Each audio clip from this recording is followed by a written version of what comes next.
Now what I'd like to show you here is that the compensated law of demand is equivalent to the requirement that the Slutsky matrix be negative semi-definite. Remember the framework, we're dealing with a compensated price change. So price system is changing and the wealth is adjusted so that the original bundle remain exactly affordable. The compensated law of demand, right, let's just write it out, is simply the requirement that the product of the change in price times the change in demand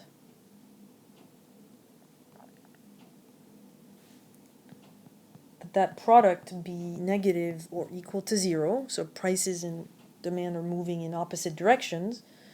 In differential form, this is simply dp, and this is dx. The product of the two is negative or equal to zero.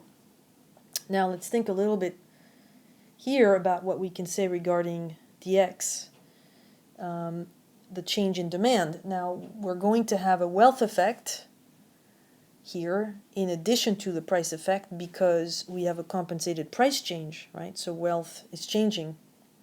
So let's decompose the change in demand into a price change and into a price effect and a wealth effect. So let's consider the price effect first. Now, price effects can be represented in matrix form. So we have this Jacobian matrix here, which measures the sensitivity of the Walrasian demand to change in price. Now this is an L by L matrix. Each entry measures the change in the demand of the L commodity due to the change in price of some other commodity or maybe the same commodity. So we have to multiply this by the actual change in price, which here is a vector, right? Because we have L commodities and potentially we have an infinitesimal change in the price of each commodity. So this price effect here is a vector. This makes sense, right? It's the change in demand of each commodity, and we have L commodities. Okay, so let's think about the wealth effect now. Very similar. So we have our wealth effect in matrix form.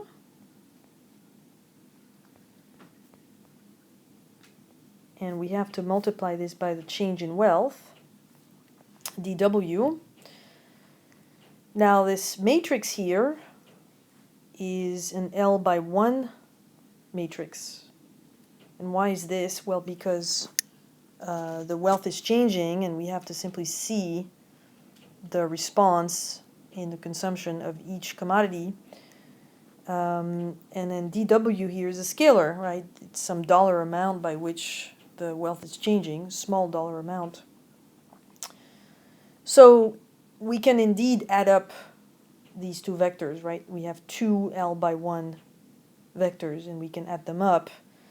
And the sum here is the total change in demand, which we decomposed into a price effect and a wealth effect. Now we're not done yet because now we have to think about dw. What is our change in wealth? And we can simply write here that due to the fact that wealth is adjusted so the original bundle is just affordable, dw is equal to the Walrasian demand times the change in price, the original bundle times the change in price. So we can now plug that into our expression here for dx.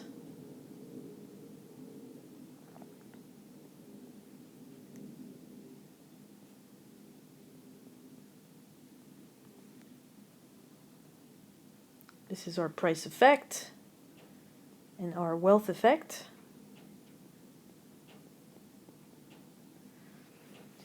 times dw, and dw is simply x times dp.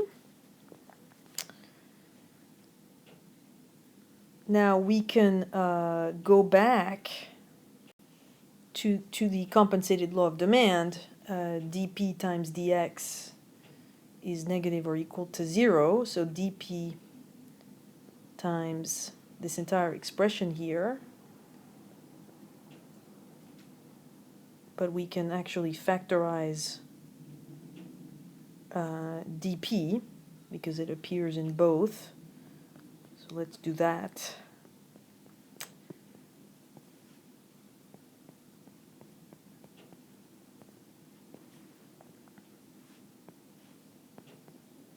And that must be negative or equal to 0. Now here I have to do simply a little tweak. I should have written this here as well, that this has to be the transpose, so we can multiply these two vectors together. And so the matrix here inside this here, that's the Slutsky matrix.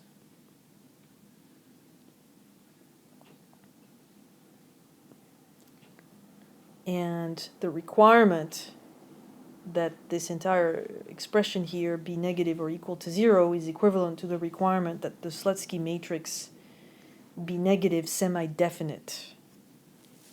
Now let's consider the Slutsky matrix here in greater detail. So I've written out the Slutsky matrix here as cleanly as I could. I hope you can see this. This is also known as a substitution matrix. Each entry here in this matrix measures the differential change in the consumption of one commodity due to a differential change in the price of that same commodity or another commodity, right? In a situation where the wealth is adjusted so that the consumer can still exactly afford his original consumption bundle. So this is the wealth adjustment here. So how can we think of the LK entry here, right? So when you're looking at row L and column K, where L here is simply a subscript used to designate the referenced commodity, the demand of which we're looking at. So we're looking at the impact on the demand of the Lth commodity. So this is demand, change in demand. And then K is a subscript which is used to designate the commodity, the price of which is being changed. So this is the price, the price change. So each term here is as follows. We're looking at the impact on the demand of the Lth commodity. So we have a price effect for the Lth commodity due to a change in the price of commodity K. And we have a wealth effect on the demand for commodity L.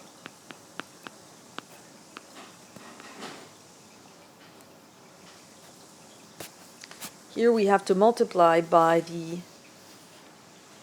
demand for commodity K. The subscripts are important here. Why is this the kth commodity and not the Lth commodity? This is because we factored out the change in price, right? But in order to know how much, what is the change in wealth, we have to look at the original consumption amount for commodity K, and we have to multiply that by the price change. The price change has been factored out, but we still have here the original bundle demand for commodity K. So each entry here in this diagonal, in the diagonal for the matrix will measure the impact on the demand of a commodity due to a change in the price of that same commodity. So it's a same commodity impact. And all the other terms, of course, will measure the impact in the demand of a commodity due to a change in the price of another commodity. If you're going in this direction here, you're simply looking at the impact in the demand, holding the price, holding the commodity whose price is changing constant. When you're looking here in this direction, you're holding a commodity constant. You're looking at the impact on the demand of the same commodity, but you're adjusting the price change for all the other commodities. So you're changing the price of the first commodity, second, third, etc. I should point out, of course, that the dimension of this matrix, this is an L by L matrix, of course.